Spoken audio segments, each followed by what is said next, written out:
আসসালামু আলাইকুম প্রিয় জব প্রত্যাশী ভাই বোনেরা, আশা করি সকলেই ভালো আছেন। যে যেখান থেকে এই টিউটোরিয়াল দেখছেন সকলকে আন্তরিক অভিনন্দন এবং শুভেচ্ছা। দীর্ঘ বিরতির পর আবারও দেখা হচ্ছে মানসিক দক্ষতার নিয়মিত ক্লাসে। আজকের মানসিক দক্ষতার আলোচ্য বিষয় চতুর্ভুজের সংখ্যা নির্ণয়। ইনশাআল্লাহ পুরো ক্লাসটা করলে কয়েক সেকেন্ডের মধ্যে আপনি এই টাইপের সমস্যার সমাধান করতে পারবেন। তাহলে আমরা চতুর্ভুজ কাকে বলি? চতুর্ভুজ হচ্ছে চারটি রেখা পরস্পরকে ছেদ করলে যে আবদ্ধ আকৃতি তৈরি হয় তাকে আমরা কি বলি? চতুর্ভুজ বলি, তাই না?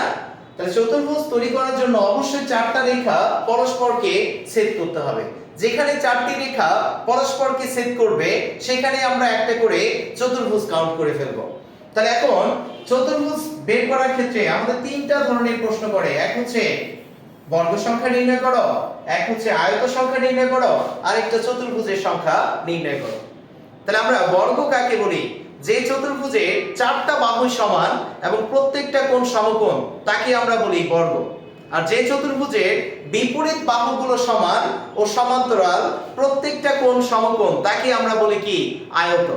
তাহলে যখন ছোট টুকরোগুলো বর্গাকার হবে তখন সেখানে বর্গ ব্যতীত এবং আয়ত ব্যতীত অন্য কোনো চতুর্ভুজ তৈরি হবে না। তাহলে এখন ছোট টুকরোগুলো দুই ধরনের হতে পারে, এক বর্গাকার অথবা কি আয়তাকার। তাহলে টুকরাগুলো যদি বর্গাকার হয় সেক্ষেত্রে চতুর্ভুজ সংখ্যা এবং বর্গ সংখ্যা আমরা কিভাবে বের করব সেই ট্রিক্সটা একটু দেখে নিই। প্রথমেই ধরে নিলাম এই টুকরাগুলো হচ্ছে কি বর্গাকার। তাহলে আমি যদি মাথা খাটিয়ে করতে চাই তাহলে এখানে ছোট একটা বর্গ দেখা যাচ্ছে, এটা আরেকটা বর্গ, এটা আরেকটা বর্গ, এটা কি আরেকটা বর্গ। ছোট ছোট কয়টা বর্গ দেখা যাচ্ছে? চারটা। কয়টা? চারটা। আমি যদি এখন পুরাটা কল্পনা করি, পুরাটা মিলে কি হচ্ছে? পুরাটা মিলে আরো একটা বর্গ হয়ে যাচ্ছে। তাহলে মোট বর্গ সংখ্যা হলো কত? বর্গ সংখ্যা সমান সমান কত? বর্গ সংখ্যা সমান সমান 5টি। ওকে, এখন আসেন যখনই দুইটা করে আমরা কি দিব? বর্গকে জোড়া লাগাবো, 1 আর প্লাস মিলে কি একটা আয়ত হয়ে যাবে। তারপরে 2 প্লাস 4 করে কি আরেকটা আয়ত পেয়ে যাবেন, এটা। তারপরে আমরা যদি যাই 3 প্লাস 4 করে কি আরেকটা আয়ত পেয়ে যাব। আবার 1 প্লাস 3 করে কি আরো আরেকটা আয়ত পেয়ে যাব। তাহলে মোট আয়ত সংখ্যা আমরা পাচ্ছি, আয়ত সংখ্যা কত? আয়ত সংখ্যা সমান সমান কি 4টি। ওকে, তাহলে আমরা জানি টুকরোগুলো যদি বর্গাকার হয় সেখানে বর্গ এবং আয়ত ছাড়া অন্য কোনো চতুর্ভুজ তৈরি হবে না। তাহলে বর্গ সংখ্যাও পেয়ে গেছি, আয়ত সংখ্যাও পেয়ে গেছি। তাহলে এদের সমষ্টি হবে কি? চতুর্ভুজ সংখ্যা। চতুর্ভুজ সংখ্যা, চতুর্ভুজ সংখ্যা কত হবে? 9। তাহলে এখন প্রশ্ন জাগে, এটা তো আমি মাথা কাটাই করতে পারি। তাহলে বড় বড় চিত্র দিলে তখন আর মাথা কাটবে না, গুনতে গুনতে দিন শেষ হয়ে যাবে কিন্তু কি অঙ্ক শেষ হবে না। ওকে, তাহলে এখানে ট্রিক্সটা আমরা কিভাবে অ্যাপ্লাই করব সেই জিনিসটা দেখেন। আমরা প্রথমেই বর্গ সংখ্যাটা বের করার ট্রিক্সটা দেখি। প্রথমে আমরা এটা সারি, এটা হচ্ছে কলাম, আর এই বরাবর কি এটা সারি। আগে কলাম বরাবর আমরা নাম্বারিং করব, দেখব কয়টা কলাম আছে। একটা, দুইটা, নাম্বারিং করে নিলাম। আবার সারি বরাবর নাম্বারিং করব, কয়টা সারি আছে? একটা সারি, দুইটা সারি। ওকে, তাহলে যখনই বর্গ সংখ্যা বের করতে বলবে আগে আমরা নাম্বারিং করে নিব। নাম্বারিং করে বর্গ সংখ্যা বের করার জন্য শেষ থেকে পর্যায়ক্রমে সারি এবং কলামের নাম্বারিং এর গুণফলের সমষ্টি হবে কি মোট বর্গ সংখ্যা। তাহলে এটা মানে কি? আবার শেষ থেকে মানে কি এই পাশের শেষেরটার সাথে এই পাশের শেষেরটা গুণ করবে, তারপরে তার আগেরটার সাথে কি এই পাশে তার আগেরটা গুণ করে জাস্ট যোগ করে দিব, আমার বর্গের সংখ্যা বের হয়ে চলে আসবে। তাহলে দেখো কত আসে এখানে? 2 আর 2 গুণ করলে কত? 2 গুণন 2 4 যোগ 1 গুণন 1 মানে কত? 1 গুণন 1 করলে 4 যোগ 1 সমান সমান কত? 5। বর্গ সংখ্যা বের হয়ে চলে আসছে। কথা ক্লিয়ার? এখন আয়ত সংখ্যা চতুর্ভুজ সংখ্যা আমরা কিভাবে বের করব? চতুর্ভুজ সংখ্যা বের করার ট্রিক্সটা আরো মজার। চতুর্ভুজ সংখ্যা বের করার জন্য এই যে নাম্বারিংটা করলেন, এই সারি বরাবর কলাম বরাবর নাম্বারিং এর যোগফল বের করবেন, কত আসে? 3। আবার সারি বরাবর নাম্বারিং এর যোগফল বের করব, কত আসে? 3। এই 3 আর 3 যদি গুণ করে দেই মোট চতুর্ভুজ সংখ্যা বের হয়ে চলে আসবে। অর্থাৎ চতুর্ভুজ সংখ্যা বের করার জন্য সারি বরাবর নম্বরের সমষ্টি গুণন কি কলাম বরাবরের নম্বরের সমষ্টি করে দিলেই আমার কি চতুর্ভুজ সংখ্যা বের হয়ে চলে আসবে। তাহলে দেখেন কত আসছে এখানে 3 গুণন 3 করলে কত আসে 3 গুণন 3 করলেই 9 চলে আসে। কথা ক্লিয়ার? এখন যদি আমি যাই আয়ত সংখ্যা কিভাবে পাবো? টুকরা কি ছিল বর্গাকার।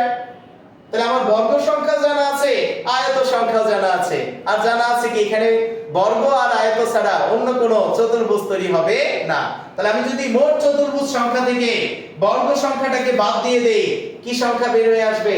আয়ত সংখ্যা বের হয়ে চলে আসবে। তাহলে কত হয় 9 বিয়োগ 5 সমান কি 4টা আয়ত সংখ্যা। যাহা করলেন তাহার মাধ্যমে এরকম যাই অঙ্ক দেখ সবকিছু সমাধান আপনি করে ফেলতে পারবেন। তাহলে আমরা যদি এখন স্পিড বাড়াই এই চতুর্ভুজে বা এখানে বর্গ সংখ্যা কয়টা, আয়ত সংখ্যা কয়টা, চতুর্ভুজ সংখ্যা কয়টা দেখা মাত্র পারা যাবে না।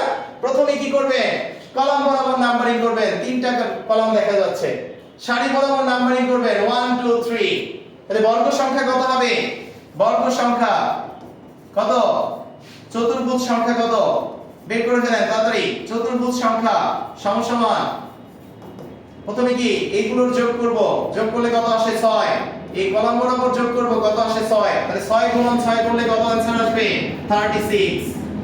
আমি যদি এখন বর্গ সংখ্যা বের করি শেষেরটার সাথে শেষেরটা, তার আগেরটার সাথে তার আগেরটা এই বরাবর পর্যায়ক্রমে গুণফলের সমষ্টি। তাহলে 2 আর 2 গুণ করলে কত 4, 2 আর 3 আর 3 গুণ করলে 9, 2 আর 2 গুণ করলে 4, 1 আর 1 গুণ করলে কত 1 সমান কত হয় 14। কত 14। ওকে। তাহলে এখন যদি আমরা যাই আয়ত সংখ্যা কত বের করা যাবে না? আয়ত সংখ্যা সমান কি হবে চতুর্ভুজ সংখ্যা মাইনাস বর্গ সংখ্যা। তাহলে 36 14 কত 22। কত 22। কথা ক্লিয়ার? জাস্ট দেখবেন আর অ্যানসার করবেন। পরেরটায় যদি যাই বলেন এখন কত হবে অ্যানসার? পারবেন না? জাস্ট কি করবেন এই বরাবর নাম্বারিং এর যোগফল এটা 4, তারপর কি 1 2 3 4। তাহলে এগুলো যোগ করলে কত হয় 7 3 এ 10, এদিকে যোগ করলে কত হয় 10। তাহলে চতুর্ভুজ কত? চতুর্ভুজ আছে 10টি। চতুর্ভুজ 10 গুণন 10 সমান কি 100টি। কয়টি? 100টি। আমি যদি এখন বর্গ সংখ্যা বের করি তাহলে 4 গুণন 4 মানে কি বর্গ সমান 16। 3 গুণন 3 মানে কত 9, 2 গুণন 2 মানে কত 4, 1 গুণন 1 মানে কি হবে 1 সমান কি আসে 20 30টি। কয়টি? 30টি। তাহলে এখন আয়ত সংখ্যা কত হবে বলে দেন? আয়ত সংখ্যা সমান কি 100 থেকে 30টা যদি বর্গ তৈরি হয় বাকি 70টাই হচ্ছে কি আয়ত সংখ্যা। দেখা মাত্রই অ্যানসার শেষ। কথা ক্লিয়ার? তারপরে প্রশ্নে যদি যাই এখন দেখা ব্যাটারির চার্জ অর্ধেক শেষ হয়ে যাবে। এতক্ষণ যা করলাম সবগুলো ছিল প্রতিসম, এখন কি বিপ্রতিসম। এইজন্য আমরা প্রতিসম প্রতিসম আর আলাদাভাবে করিনি। একটা লজিক সকল সমস্যার সমাধান।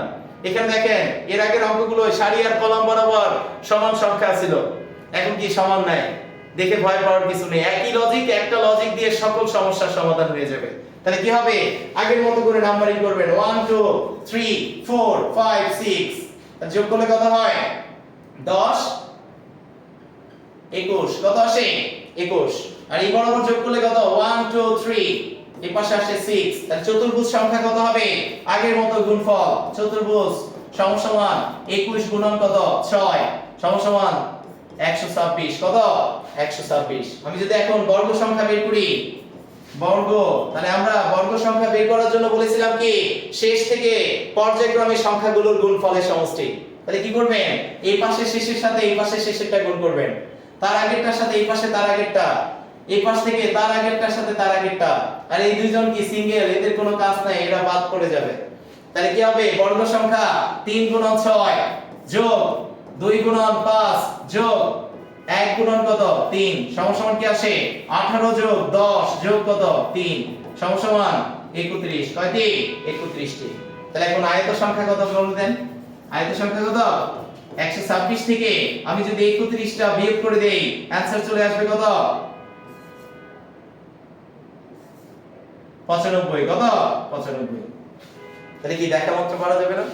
সবাই ভালো থাকবেন, দেখা হবে আবার কোনো ক্লাসে।